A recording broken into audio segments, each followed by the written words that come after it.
Hey everybody, today I'm talking about the Castles of Tuscany, which at the time of this recording is the latest release by one of my favourite board game designers, Stefan Feld. Now this one takes about an hour to play and accommodates 2 to 4 players.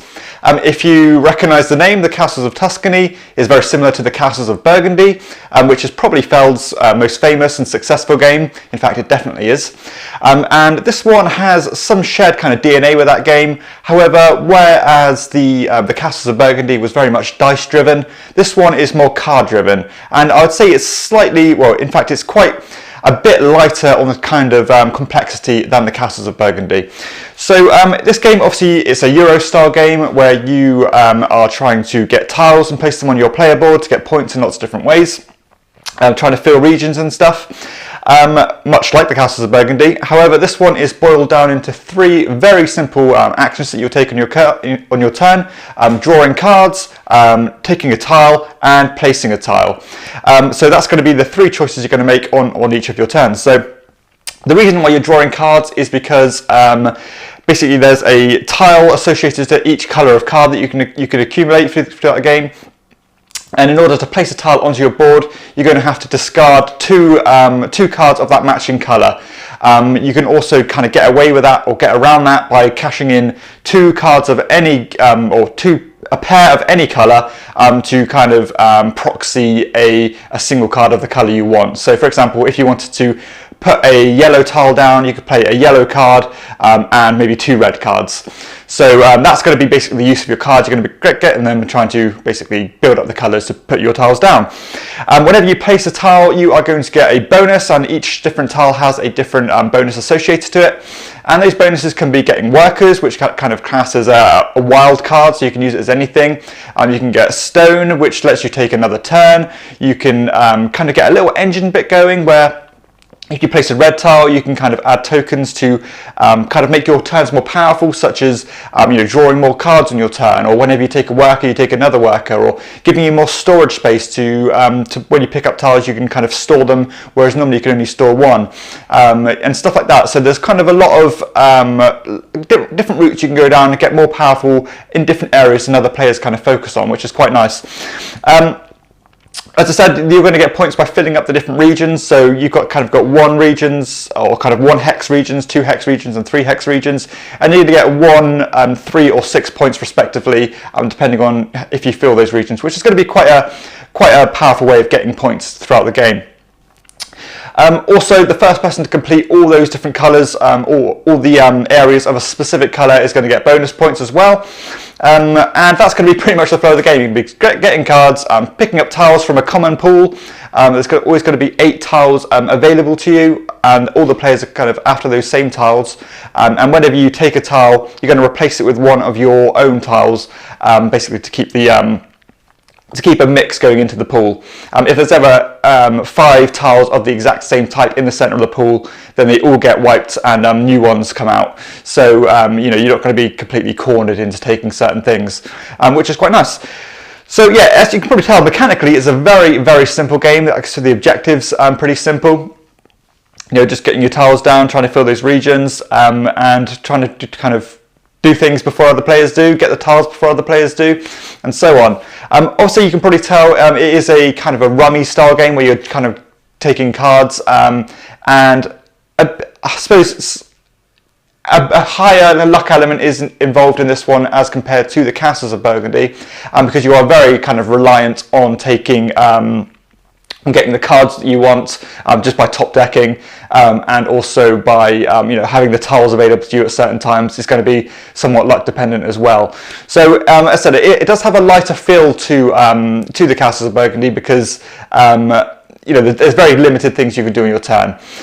However, I do really like the engine building thing. You can really focus on certain things. When you place your orange tokens down, you can get workers, and again, if you're getting more of those kind of bonuses, when you play more orange tokens, you can get loads and loads of workers, which can completely mitigate your luck or the probability of drawing or having to draw certain cards, because you can use workers as anything, which is really nice. So there is ways to get around things. I do like the way that you can focus on different kind of elements and increase your own player board in ways that other players aren't doing.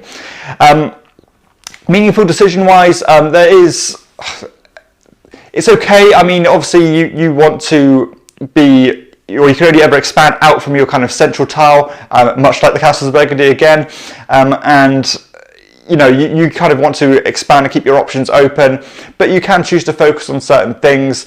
You know, focus on getting stone and getting more and more turns. You know, do you want to focus on you know, increasing your card drawing power and hope to get around it that way?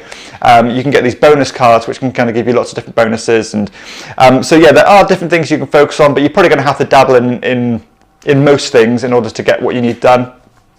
The way that the turn works is quite interesting, or the way that the rounds work are quite interesting, because whenever somebody's taking enough tiles to get through the first stack of their tiles, because I think you start the game with 21 of your unique player tiles, and you split them in 3 stacks of 7, and whenever someone's completed their first stack, then that triggers the end of the first round of the game, where there's going to be a scoring phase.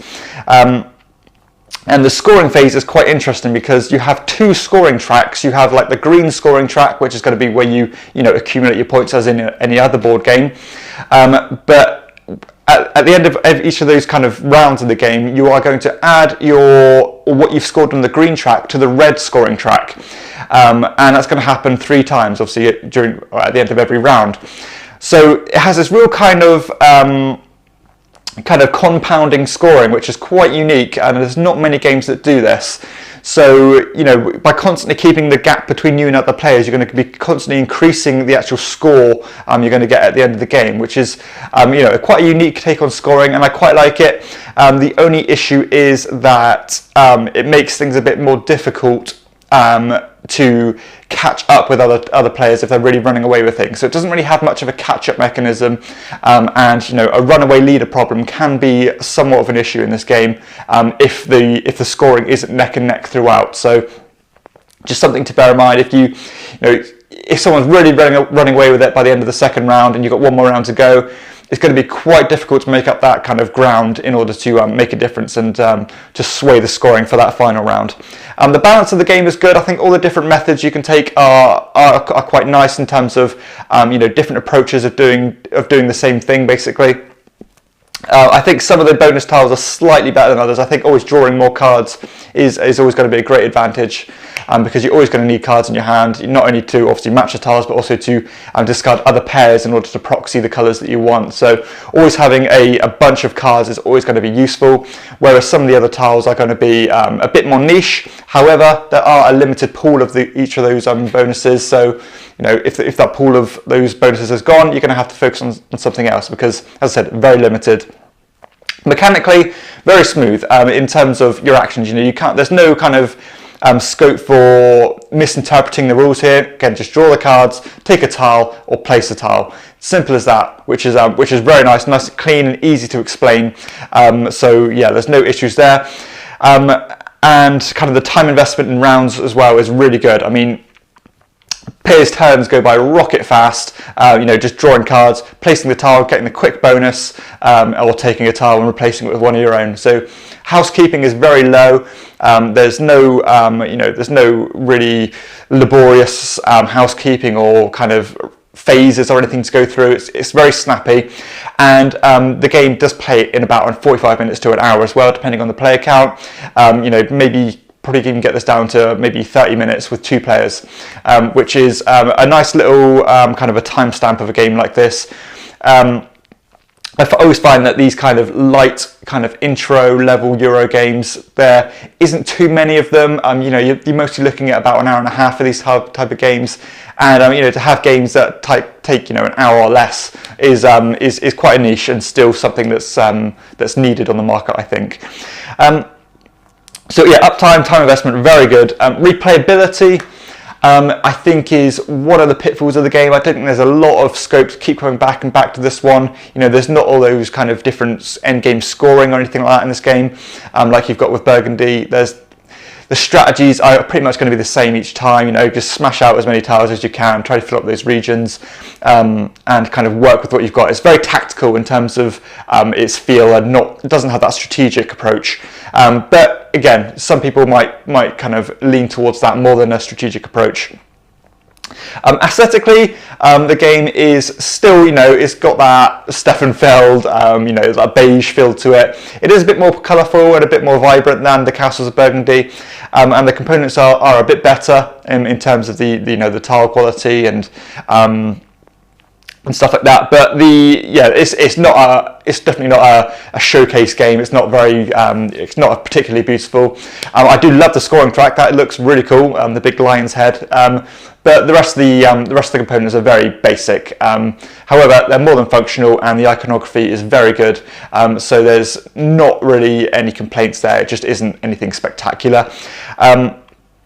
Same with the theme.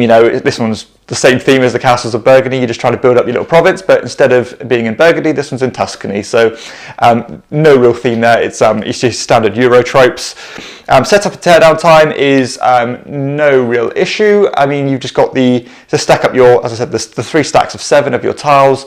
Create a few common pools of things. Create the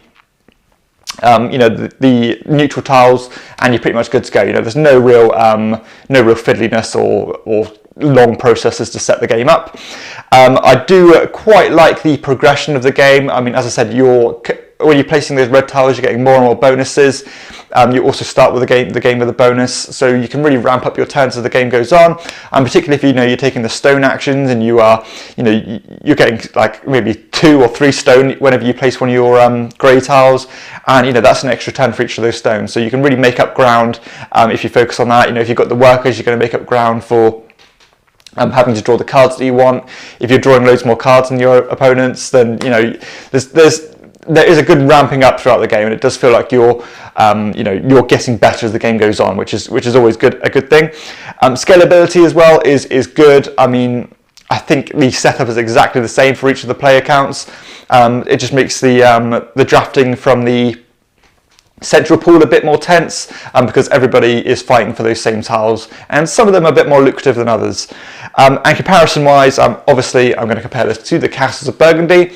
Again, so many similar things in terms of placing your tiles, getting bonuses. However, I do certainly think that the Castles of Burgundy is a better game than this one.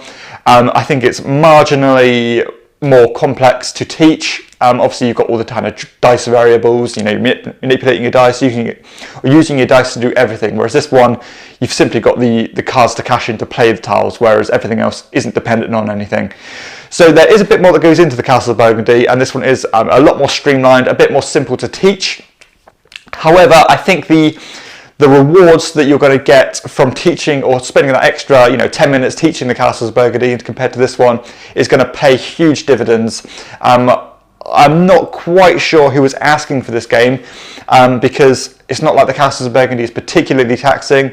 It's not like one of these higher heavyweight games where people were screaming out for a streamlined version of it, because it was always kind of hit that nice entry-level niche anyway, while still being juicy enough for more kind of salty gamers. Whereas this one is very much on that entry-level game, and yeah, there's a lot more. It is a bit more accessible, but not massively more accessible compared to how much more simple it is as compared to the Castles of Burgundy. So don't get me wrong, I think this game was really well put together. I'm talking about the Castles of Tuscany now. I thought it was very well put together. I enjoyed my play of it. I thought it flowed very well. I thought it was fun. I loved the bonuses. However, it's not going to replace the Castles of Burgundy for me. That game is superior in every way. The only thing is that it's quicker. However, I know if you're more familiar with the Castles of Burgundy, the more and more you play it, you can get that time stamp down to about an hour anyway. So yeah, so I enjoyed this one. Again, it's not going to replace the Castles of Burgundy. For me, that was just pretty much, there's nothing that the Castles of Burgundy or Castles of Tuscany does better than the Castles of Burgundy, other than maybe teaching it to younger children or something like that. But yeah, this one, it's definitely one of Feld's lighter games, maybe more in comparison to something like Carpe Diem, something a bit more Notre Dame weight, maybe even lighter than that. Whereas the Feld games that I love, and there's a lot of them, are slightly more advanced, slightly heavier, and this one isn't ultimately going to have a place on my shelf because I'm not going to need to go back to it, because if I want something of this feel, I'm always going to play the Castles of Burgundy. So yeah, this one, it gets a solid 6.5 out of 10 for me. Again, it's a very pleasant game. Phil doesn't make any duff games. He's a fantastic designer. However, as I said, I'm not quite sure who's screaming out for this one.